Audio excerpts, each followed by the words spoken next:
እድል ምን ማለት ነው? እግዚአብሔር የሰጠን ጸጋ ማለት ይመስላል ስታስቡት። የሚወሰድ ሆኖ ሳይሆን ደጋግሜ ነው ይሄን የተናገርኩት። እድሌ ተወሰደ፣ እድሉ ተወሰደ፣ እድልሽ ተወሰደ የሚባለው እንደዚህ ብድግ አድርጎ ውስድ የሚደረግ ሆኖ ሳይሆን ሰይጣን ምን ያደርጋል? ያታልላል። የሚያታልለው እንዴት መሰላችሁ? ደብተራው ጋር ሄደው የሱን እድል እፈልጋለሁ፣ እድሉን በቃ የሱ ቻንስ እኔ ጋር እንዲመጣ እፈልጋለሁ ሲሉት ጊዜ ላቡን አምጣ፣ ምራቁን አምጣ፣ የሆነ ነገሩን አምጣ ተብሎ ይነገረዋል። መስተፋቀርም ከሆነ ምንም ከሆነ እሺ ብሎ ሄዶ ሲያመጣ የሱ እድል ወደሱ የመጣ ነው የሚመስለው። ይሄ ሰው እንደሆነ እንዲያስብ ነው፣ እንደዛ እንዳመጣ እንዲያስብ ነው። ግን ሄዶ ሲያመጣ ሰይጣን አብሮት ነው ያለው። የደብተራው መንፈስ ተልኳል አብሮ ሄዶ ሲመለስ እንደ ገቢር ነው ያ የሚያመጣው። ጸጉርም ይሁን የሚያመጣው ላብም ካናቴራ ተቀዶ እዚህ ጋር ተቦጭቆ ሊሆን ይችላል። የጡት ማስያዣችሁ ጠፍቶ ሊሆን ይችላል። ፓንት ተቦጭቆ አይጥ የቦጭቆ ይመስል ከስር። በእርግጥ አንዳንድ ጊዜ ላብ ያለበት ቦታ ላይ አይጦች መጥተው ይበሉታል አይደል? ለምንድን ነው ያ የተፈለገው? እንዲመስል ነው። አይጥ የበላችሁ እንዲመስል እንዳይነቃ ነው። እና ሲያመጣው እድሉን ያመጣ ነው የሚመስለው። ሰይጣንም ደግሞ ያን እንዲመስል ይፈልጋል። እና አመጣው ሲል አዎ አምጥተሃል ይለዋል። ግን የዛን ሰው እድል ለምሳሌ 20 አጋንንት ከሆኑ የዛን ሰው እድል የሚዘጉ ግማሾቹ እዛ ይቀራሉ። ለምን? እድሉ ተወሰደ ሲባል የለውማ ያ ሰው። እኔ ለምሳሌ እጄ ላይ ገንዘብ ሌባ ከወሰደብኝ እጄ ላይ ገንዘብ አይኖረኝም። እንደዛ ነው። እድሉ ከተወሰደ ያ ሰው የለውም የለኝም እድል የተወሰደብኝ ብሎ እንዲያምንም ይሄም ደግሞ ወሰድኩበት ብሎ እንዲያይ ነው። ሲያዩት ድክርት ይላል፣ ገንዘብ ያገኛል፣ አያልፍለትም። ምን ይላል? ለምን? ይሄኛው ተቀባይ ሆኗላ። በቃ እኔ ነኝ የማድገው። አብረን እንደገም ከሆነ ደግሞ እኩል ነው የሚያድጉት፣ እኩል ይካፈላሉ ማለት ነው። ይሄ አበሻ መንፈስ ግን ከባድ ነው። በአጋንንትም ሆነ እንኳን እኔ ልደግ እሱ ይኮስምን ነው፣ እሱ ይውደቅ ነው። መኮርኮርና መኮርኮም ብላችሁ አስቡት። ይሄን ይኮረኩመዋል፣ ይሄ ደግሞ ይኮረኮራል። በአጋንንት ደስታ ያገኛል ማለት ነው። በቃ እያንዳንዱ የሚያረጋት ነገር በእድል ተወስዶ ስለሆነ ወሰድኩ ብሎ ነው የሚያስበው። አሁን አይወሰድም እድል። አጋንንቶቹ እዛ ሄደው አይምሮ ነው ይደፍኑታል። አሪፍ ስራ የሚሰራ ከሆነ ስራውን ያበላሹበታል። እሱን ስራ የሚመስል ደግሞ ፌክ የሆነ ስራ ደግሞ ለዚህኛው ይሰጠዋል። ከዛ ገንዘብ ሲያገኝ በአጋንንቶቹ ገዛ ሲሄድ ይሳካለታል። ማምን ለምን?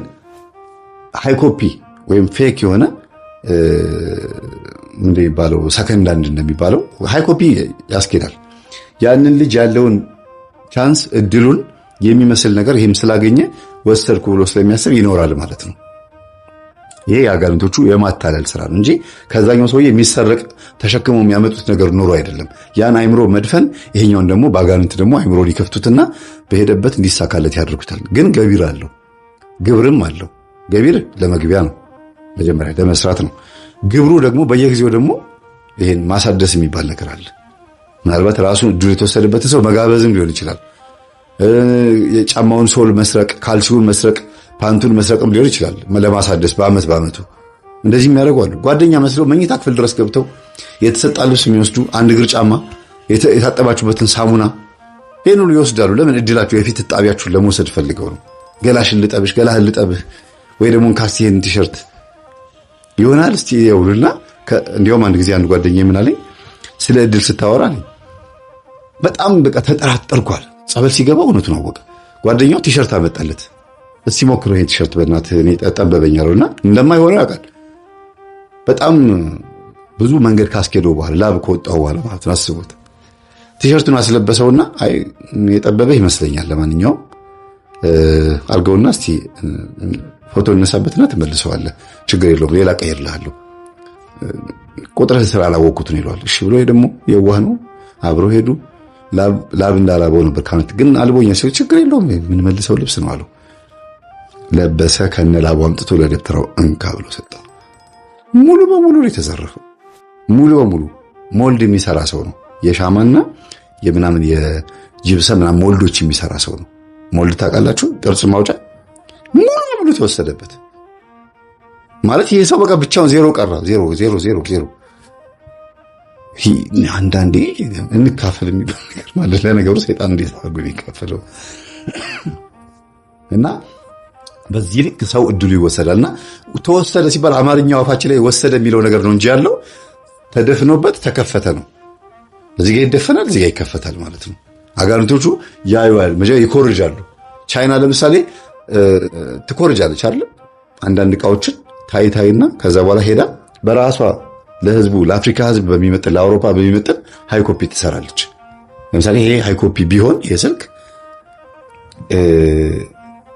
ቻይና ነች፣ ከቻይና ውጭ ሌላ ሊሰራ አይችልም ብላችሁ ነው የምታስቡት። አጋንንትም እንደዛ ናቸው። ያያሉ ልጁ እንዴት እንደሚገባ እንደሚወጣ ምን እንደሚያገኝ ትርፉ መኪና የያዘው ነገር ያያሉ። ይሄንን ነው ራሱ የምፈልገው ካለ ይመጡና ያንን ያስረክባሉ ማለት ነው። ያንን ሰውዬ ደግሞ ይዘጋጉበታል። መኪናው እንዲበላሽ፣ ክስ እንዲበዛበት፣ ከሚስቱ እንዲጣላ፣ እንዲናደድ፣ እንዲበሳጭ፣ ቀስ በቀስ ትዳሩ እንዲመነምን እየተደረገ ይሄዳል ማለት ነው። ይሄ ነው እድል እንጂ እንደዚህ የሚዘዋወር ነገር ኖሮ አይደለም ማለት ነው። ስለዚህ ምንድነው የምታደርጉት? እድል መልስ አትሉትም። ጸበል ስትጠመቁ፣ ሱባኤ ስትገቡ፣ ስትሰግዱ ምንድነው ማድረግ ያለባችሁ? መንፈሱን እድል መልስ አትሉትም። አይመልስማ፣ ከየት አባቱ ይመልሳል? ታሰር ነው የሚባለው። ለምን? እድላችሁን አስወሰደ በሚለው ሐሳብ ውስጥ ሳይሆን መረዳት ያለባችሁ እድሌን ዘጋብኝ፣ በእያንዳንዱ መግቢያ መውጫ ቀዳዳዎች ውስጥ ደንበኞቼን በሙሉ አስቀየመብኝ፣ አጠቃላይ በህይወቴ ላይ ይሄ መንፈስ መጥቶ አይነ ጥላ ወይም ደግሞ የቢዝነስ ጥላ ሆኖብኛል፣ ስለዚህ ይሄ መንፈስ ማሰር አለብኝ ብላችሁ ማሰር፣ ታሰር፣ እድሌን መተህ የዘጋህብኝ ታሰር፣ ከመንገድ ዞር በል ብላችሁ መንፈሱን ማሰር ማስወገድ ነው። ወይም ደግሞ ስትጠመቁ ደግሞ ይሄንን ነገር እያሰባችሁ መጠመቅ ነው። ከእግዚአብሔር ጋር ስታወሩ ደግሞ እግዚአብሔር ሆይ እድሌ ተወስዶብኛል ወይም ደግሞ የኔ እድል ተዘግቶብኛል፣ ተወስዶብኛል ሳይሆን ተዘግቶብኛል እና እባክህን የዘጋብኝ መንፈስ ያዝልኝና በረከቴ መልስልኝ። አስራት አወጣለሁ፣ ቃል መግባት አለባችሁ። አስራት በኩራት አወጣለሁ፣ መባ ሰጣለሁ፣ ስለቴን እንደዚህ አስገባለሁ ብላችሁ መሳል አለባችሁ። ሱባኤ መግባት አለባችሁ። ከዛ እግዚአብሔር ያንን መንፈስ ይይዘዋል እንጂ ሰይጣን እድል አይሰጣችሁም። ሰይጣን በረከት አይሰጥም። ቢሰጥም የሚወስደውን ነው የሚሰጠው። ከእኔ ጋር የማይሰበስብ በከንቱ ይበትናል ያለው ክርስቶስ። ከእግዚአብሔር ጋር ካልሰበሰብን እንደዛ ነው። እና ታዲያ እድሉ ሲገባብን እያየ ለምን ዝም አለ ከተባለ ህይወታችን፣ የኛ ህይወት፣ የኛ ማንነት ለእግዚአብሔር የማይመች ሆኖ አጫሽ፣ ቃሚ፣ ጨባሽ፣ አጠቃላይ በቃ ዝም ብሎ አለሌ ዱርዬ ከሆንን ሲላክ ይገባል፣ ስራ ሲባል ይሰራል። ለምን? የሚመች ዙፋን አግኝቷል። እምነት ላይ ዜሮ፣ ዕውቀት ላይ ዜሮ፣ ምግባር ላይ ዜሮ ነን። ዝም ብለን ስዕል ብቻ ማተብ ማንጠልጠል ብቻ፣ መርካቶ ለመርካቶ መዞር፣ ሱቅ መክፈት፣ ስጋ ቤት መክፈት፣ ስቴሽነሪ፣ ህንፃ መሳሪያ፣ ከዛ በኋላ ደግሞ ሆቴል፣ ካፌ ምናምን መስሪያ ቤት መስራት፣ ገንዘብ ማጠራቀም፣ መኪና ገዝቶ ራይድ መስራት፣ ግን ከእግዚአብሔር የራቀ ህይወት። ዝም ብሎ መሮጥ፣ ሰንበትን ሽሮ፣ ቅዳሜና እሑድም ሌሊትም ሰርቶ ሰንበት የሚጸለይበት ቅዳሴ የምንገባበት ቀን ላይ ራሱ አንድ ልጅ በራይድ ቤተክርስቲያን ሌሊት ይዘኸኝ ሂድ አልኩትና ሌሊት ይዞ ይመጣ እና ለምን አታስቀድስ ምናምን እንግባና እናስቀድስ አልኩት። ራይድ ሹፌሩ ማለት ነው። ከዛ አይ ትንሽ ጠቅጠቅ አድርጌ ልስራ፣ ዛሬ ሰንበት ነው እሑድ ነው አልኩት። ሰንበትንም ሽራ ሰርተህ በረከት አለ አልኩት። አዎ ግን ያው አይበረክትም፣ ግን በቃ ትንሽ በሚቀጥለው ጊዜ በደንብ እናወራለን፣ ስልክ ነው ስጃለሁ አይደል ምንም ችግር የለውም አለኝና ተለያየን። ከዛ ጠዋት ስልኬን ዘግቻለሁ። ቅዳሴው ካለቀ በኋላ 3 ሰዓት ላይ ቴክስቱን ሳየው ደነገጥኩ። መምህር ላገኝ ይፈልጋለሁ፣ እግዚአብሔር ቀጣኝ። ይህንን የእግዚአብሔርን ጥሪ ረግጬ ስለወጣሁኝ የገጠመኝን ፈተና ብነግርህ በጣም ከባድ ነው። ከባድ ፈተና ነው የገጠመኝ። መኪናዬ ተጎዳች፣ እንጀራዬ ተጎዳ። አሁን ምንድነው ሰርቼ የምበላው አለ። ምንም አልመለስኩም፣ ጸጥ አልኩት። በቃ አሳዘነኝ። አሁን ማዕድ ረግጦ መውጣት እንደማለት እንደዚህ ገበታ እንደመገልበጥ ማለት ነው። እግዚአብሔር ሲናገር አልሰማም ማለት እንደዚህ ነው፣ አመፀኝነት ይባላል። ስለዚህ ሲላክብን ማንኛውም መንፈስ እድላችንም ሲወሰድ ዝም የሚለው እግዚአብሔር እኛ ዝም ስላልነው ነው። ሮሜ ምዕራፍ 3 ላይ ቁጥር 3 ላይ እግዚአብሔርን የማያምነው ቢኖር ያለማመኑ የእግዚአብሔርን አምላክነት አያስቀረውም ይላል።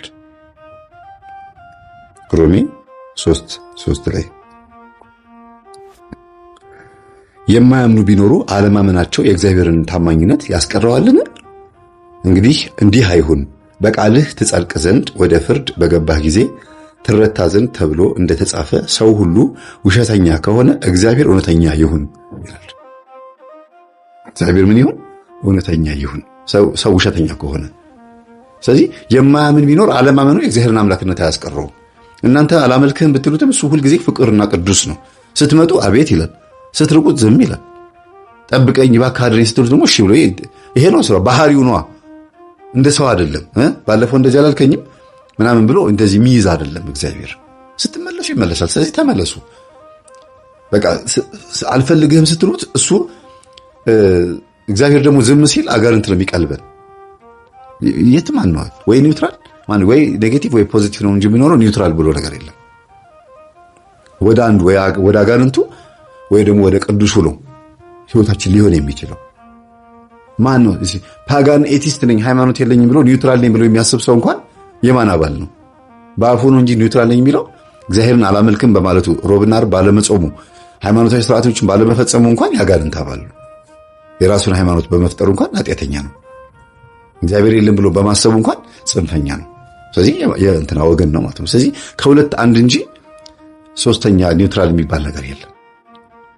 እና እድላችን እንዲወሰድ ሆነን እየኖርን መንፈስ ሲላክብንም ምንም ሲደረግብንም እኛ ውስጥ ገብቶ ስራውን ሲሰራ ምን ይዘው ከሆነ ሰየው ጥሩ ነው። የተወሰነ ሊያንገዳግረን ይችላል።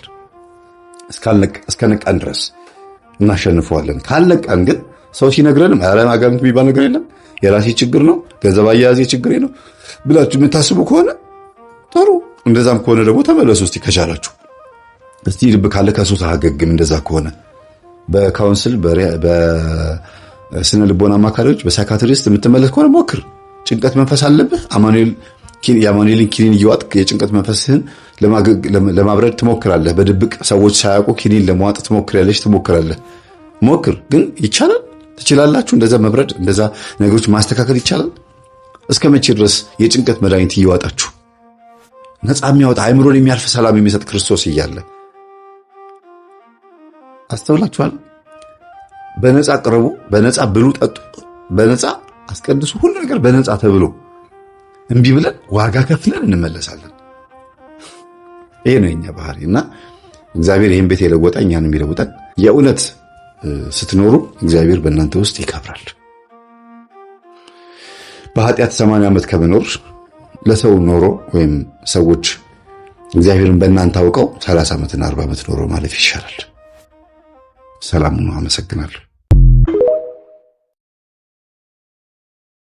8 አይነት መስተፋቅሮች አሉ። እነሱ ምን ናቸው የሚሉትን በዝርዝር እንመልከት።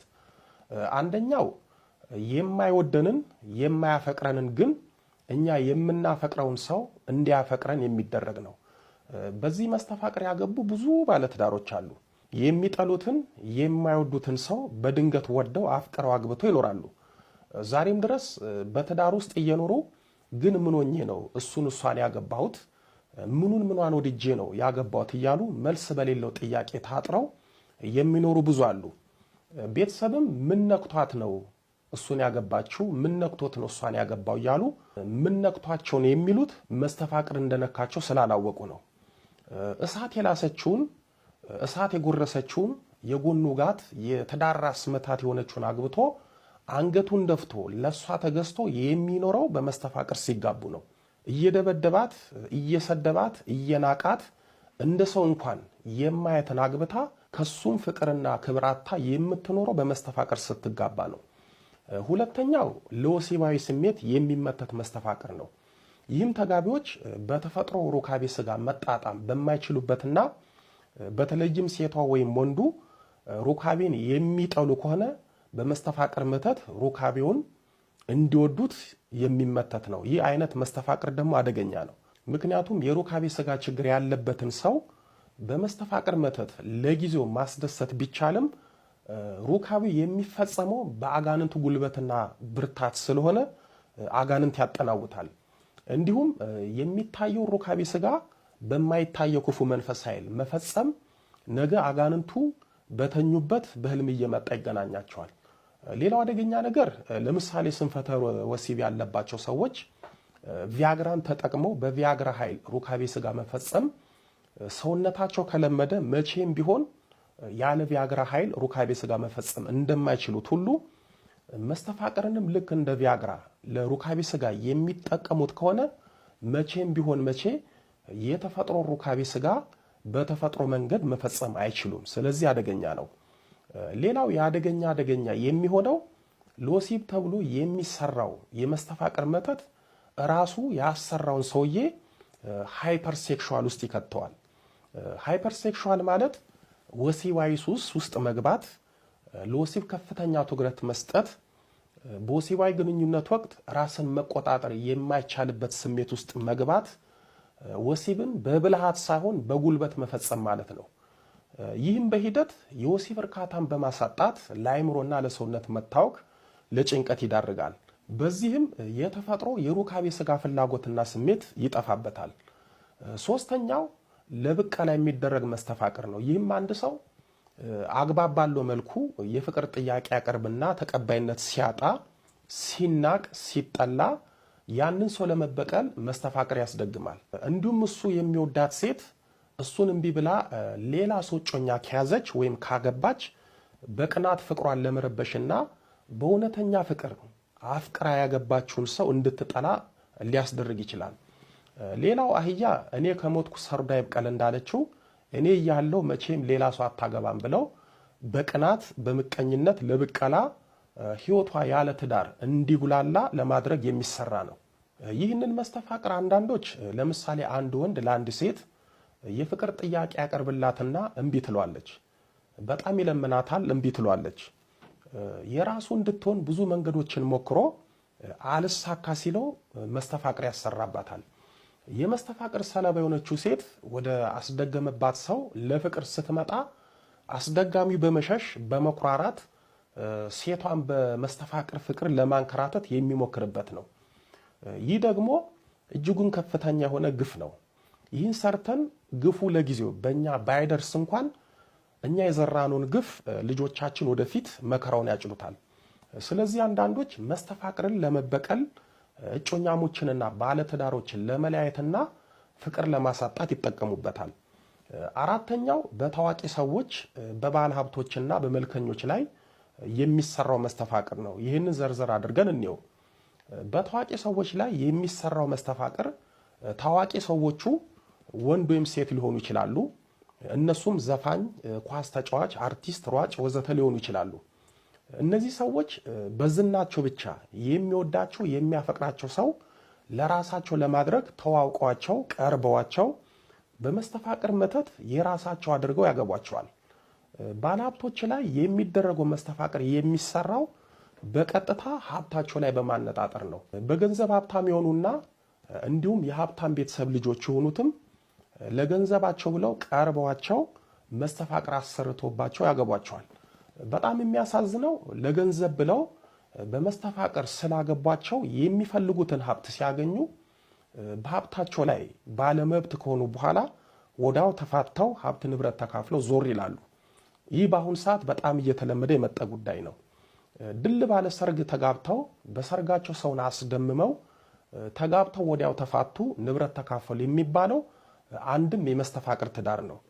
በመልከኞች ላይ የሚሰራው መስተፋቅር ደግሞ መልከኞቹ ምናልባት መልከኛ ብቻ ሳይሆን ታዋቂ፣ ዝነኛ፣ ባለሀብት ወዘተ ሊሆኑ ይችላሉ። አሊያም መልከኞቹ መልከኛ ብቻ ይሆናሉ። እነዚህ ሰዎች ላይ የሚሰራው መስተፋቅር በመልካቸው፣ በውበታቸው፣ በቁመናቸው ሰዎች ተማርከው እነርሱ ግን የራሳቸው ለማድረግ ስለማይችሉ እነሱን ለራሳቸው ለማድረግ በመስተፋቅር ያገቧቸዋል። ስለዚህ መልከኞች ላይ የሚደረገው መስተፋቅር መልካቸው፣ ቁመናቸው፣ ተክለሰውነታቸው ላይ ያነጣጠረ ነው። አምስተኛው በእጮኛሞችና በባለትዳሮች ላይ የሚደረግ መስተፋቅር ነው። ይህ መስተፋቅር አንድ ሰው የአንድን ሰው እጮኛ ወይም የትዳር አጋርን ለመቀማት የሚጠቀምበት ነው። ለምሳሌ አንድ ወንድ የገዛ ጓደኛውን እጮኛ ወይም የገዛ ጓደኛውን የትዳር አጋር አሊያም አንዲት ሴት የጓደኛዋን እጮኛ ወይም የጓደኛዋን የትዳር አጋር ለመቀማትና ለራሳቸው ለማድረግ ይጠቀሙበታል። ብዙ ጊዜ ጓደኛሞች እጮኛና የትዳር አጋርን ሲቀማሙ እናያለን፣ እንሰማለን። ይህ የሚደረገው በመስተፋቅር ነው። የገዛ ጓደኛውን እጮኛና ባለ ትዳር አግብቶ የሚኖር አለ። ያገቡትም ሰዎች ኧረ ተው ቢባሉ ልክ እንዳልሆኑ እንደማያዋጣቸው እያወቁ ይገቡበታል። እንዲህ አይነት ነገር ሲያደርጉ የመስተፋቅር መተቱ ይሉንታ ቢስ ደንታ ቢስ ያደርጋቸዋል። በመስተፋቅር መተት ብዙ ሰዎች እጮኛሞችና ባለትዳሮችን ተነጣጥቀዋል። የገዛ ጓደኛዋ አብሮ አደግ ትዳሯን፣ ህይወቷን፣ ቤቷን አይታ በቅናት ተነሳስታ በመስተፋቅር መተት ባሏን የቀማች አለች። በገዛ ጓደኛው ሚስቱን የተቀማለ። ስድስተኛ ትዳር እንዳይዙ የሚደረግ መስተፋቅር ነው።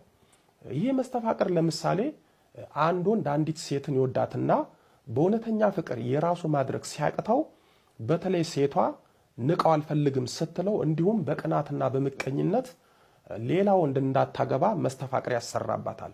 በዚህም መስተፋቅሩ መተት ስለሆነ ወንድ እንዳትቀርብ ብትቀርብም እንዳታገባ ያስራታል። ልብ ብላችሁ ካያችሁ አንድ ባል ሚስቱን ይፈታል። የፈታት ባል ሌላ ሚስት አግብቶ ይኖራል። ግን የፈታትን ሚስቱን ሌላ ሰው እንዲያገባት አይፈልግም። ይሄ የአብዛኞቹ ሚስቶቻቸውን የፈቱ የባሎች ጠባይ ነው። እነሱ ሌላ አግብተው ወልደው ይኖራሉ። እሷ ግን በፍጹም ሌላ ባልና ሌላ ህይወት እንዲኖራት አይፈልጉም። በዚህ ጠባያቸው ሌላ ባል እንዳታገባ በመስተፋቅር መተት እንድትታሰር ያደርጓታል። ብዙ ሴቶች አግብተው ፈተው ሌላ ጥሩ ባል ሲመጣላቸው አላገባም ይላሉ። አንዳንዶቹ ከአንድም ሁለት ልጆች ከቀድሞ ባላቸው ወልደው ለትዳር ሲጠየቁ በወጣትነት እድሜያቸው አላገባም ይላሉ። እንደውም አሁን ሲንግል ማም የሚባል ፋሽን መጥቷል። ሲንግል ማም ነን የምትሉ ቆም ብላችሁ አስቡ። የትዳር ህይወትን በበደላችሁ በካዳችሁ ሰው ልክ የምታዩ እግዚአብሔር ለእናንተ ሌላ ህይወት የማይሰጣችሁ አድርጋችሁ እያሰባችሁ ሲንግል ማም ነኝ ብትሉ ሲንግል ሳትሆኑ ደብልና ደባል መሆናችሁን ወቁ። አይነጥለው ይዳበላችኋል፣ መስተፋቅሩ ይዳበላችኋል። ትዳር አስጠልቷችሁ ግን ከተለያዩ ሰዎች ጋር በዝሙት እየወደቃችሁ የዝሙት አጋንንት ይዳበላችኋል። ታዲያ እናንተ ሲንግል ማም ናችሁ ወይስ ደባል ናችሁ? አግብቶ ወልዶ ፈቶ ሌላ ባል ማግባት ፈተና ቢኖረውም እግዚአብሔር ለካሳ የሚያመጣላቸውን ባል አልፈልግም የሚሉት ልጆቻቸውን በነፃነት ለማሳደግ ቢመስላቸውም በቀድሞ ባላቸው ታስረው ነው። ሰባተኛው ዘማዩ እንድትሆን የሚያደርጋት መስተፋቅር ነው። ይህ መስተፋቅር አንድ ወንድ አንዲት ሴትን ለዕለት ለዝሙት ፈልጓት ከሆነ መስተፋቅር አሰርቶባት እሺ እንድትለው ያደርጋታል። ይህም ልጅቷ ላይ ያሰራው የመስተፋቅር አጋንንት የልጅቷ ልብ ውስጥ በመግባት ለዝሙት እሺ በማስባል ያነሳሳታል። የመስተፋቅር አጋንንት ሴትን እንዴት ለዝሙት እንደሚያነሳሳ ወደ መጨረሻ አካባቢ አንድ ሰው በአንዲት ልጅ ላይ መስተፋቅር አሰርቶ አጋንንቱ የልጅቷ ልብ ውስጥ ገብቶ እንዴት እሺ እንዳስባላትና ቅዱስ ባሲሎስ እንዴት እንደታደጋቸው እናያለን። ይህንን መስተፋቅር የሚያሰሩት ወንዶች ካገኙት፣ ከተመኙት፣ ከፈለጉት ሴቶች ጋር ለመዘሙት ብቻ ነው የሚጠቀሙበት። ይህንን መስተፋቅር ሴቷ ካሰራች ከፈለገችው ወንድ ጋራ ምናልባት ባለትዳሮች ወይም ባለሀብቶች አሊያም ታዋቂ ሰዎች ሊሆኑ ይችላሉ። እነዚህን ሰዎች በዝሙት ለማጥመድ የምትጠቀምበት መስተፋቅር ነው። አጋንንቱ በቀጥታ ወደ ሰው ልብ ውስጥ በመግባት የዝሙት አጋንንት በመሆን የፍትወት ፍላጎትን በማነሳሳት ለዝሙት ይዳርጋል። ብዙ ሰዎች በዚህ መስተፋቅር የሚዋደዱ እጮኛሞችን፣ ባለትዳሮችን በዝሙት ጥለዋል፣ ህይወታቸውን አበላሽተዋል። በነገራችን ላይ መስተፋቅርን ለዝሙት የሚጠቀሙ ሰዎች እነሱ ግንኙነት ያደረጓቸው ሰዎች ከነሱ ውጪ ሰው ያለ አይመስላቸውም። አንድ ቀን በመስተፋቅር አጋንንት ከተገናኟቸው ሌላውን ቀን ራሳቸው ለምነው ነው ግንኙነት እናድርግ የሚሉት። በፍቅራቸው በሩካቤ ስጋቸው ጨርቃቸውን ጥለው ነው የሚያብዱላቸው። ከነሱ ውጪ ሌላ ሰው መውደድና መላመድ አይችሉም። የሚያሳዝነው ደግሞ አብዛኞቹ መስተፋቅር የተደረገባቸው ሴቶች በፍጹም ትዳር አይዙም፣ መስተፋቅሩ ያስራቸዋል። ሌላው የዚህ መስተፋቅር ከሌሎቹ መስተፋቅር የሚለየውና አደገኛነቱ ሲገባ የዝሙት አጋንንት መሆኑ ነው። ይህ መስተፋቅር የዝሙት አጋንንት ሆኖ ከገባባቸው የተጠቁት ሰዎች ካገኙት ወንድ ጋራ ካገኙት ሴት ጋራ ይዘሙታሉ። እንደውም በዕለታት ሳይሆን በሰዓታት ውስጥ ተዋውቀው አንሶላ ተጋፎ ይዘሙታሉ። በጣም የሚያሳዝነው ደግሞ ይህ መስተፋቅር ያለባቸው ሴቶች በፍጹም አንድ ወንድ እንተኛ ብሎ ቢጠይቃቸው እምቢ የሚሉበት የሰከንድ ጉልበት የላቸውም። እንደውም ራሳቸው ፈልጎ ነው የሚተኙት። እንተኛ ላላቸው ለጠየቃቸው ሰዎች በሙሉ እሺ እያሉ ይዘሙታሉ። አንዳንዶቹም በአንድ ቀን ከተለያዩ ከሁለት ወንዶች ጋር የሚተኙ አሉ። እነዚህ ወይ የዝሙት አጋንንት አለባቸው አሊያም መስተፋቅር የዝሙት አጋንንት ሆኖባቸዋል። መስተፋቅር ክፋቱ መነኩሴ ያስፈቅራል፣ ካህን ዲያቆን መምህር ያስፈቅራል፣ የምታፈቅሩትን ሰው ለእናንተ እንደማይሆን እያወቃችሁ በማፍቀራችሁ ብቻ ደስ እያስባላችሁ ያስፈቅራችኋል። ባስ ካለ ደግሞ ፍቅሩ ወደ ተግባር ይቀየርና ከሞኖክሴው፣ ከአባቶች፣ ከካህኑ፣ ከዲያቆኑ፣ ከመምሩ ጋር በዝሙት ይጥላቸዋል። ብዙ እንሰማለን። ከሞኖክሴ ፍቅር የያዛቸው፣ ከንስሐ አባታቸው ፍቅር የያዛቸው ሚያዝ ብቻ ሳይሆን አንሶላ የተጋፈፉ አሉ። እንዲህ ሆናችሁት በመስተፋቅር ነውና ንቁ፣ ተጠንቀቁ።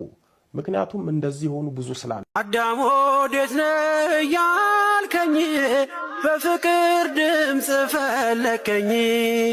አልብሰኛል ነጩን ልብስ፣ እወድሃለሁ ኢየሱስ፣ አከብረሃለሁ ክርስቶስ።